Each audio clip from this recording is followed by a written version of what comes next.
يا مساء الورد عليكم. اليوم حسوي معاكم أسهل وأسرع حلا كيكة الميكروويف. دقايق معدودة وبتصير جاهزة. يلا نشوف الطريقة. حسوي معاكم أسهل وأسرع حلا بالحياة وبدون بيض. كيكة وبدون بيض. 4 معالق طحين، معلقتين كاكاو باودر، معلقتين سكر، رشة ملح، نص معلقة صغيرة بيكنج باودر. هنخلط المكونات.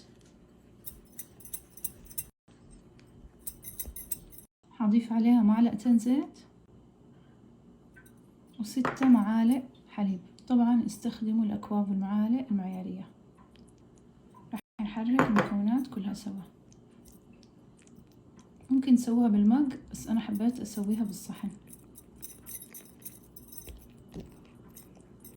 وكده القوام المطلوب. الأفضل يا جماعة تنخلوا الطحين والكاكاو، فاتتني.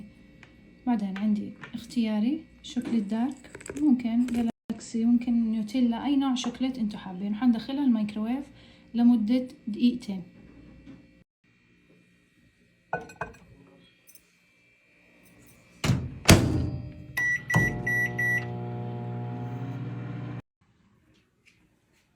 شوفوا لي هالجمال، شوفوا، شايفين؟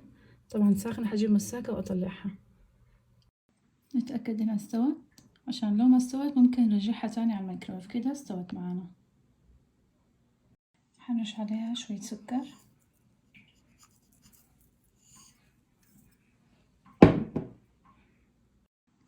نجرب ألذ كيك.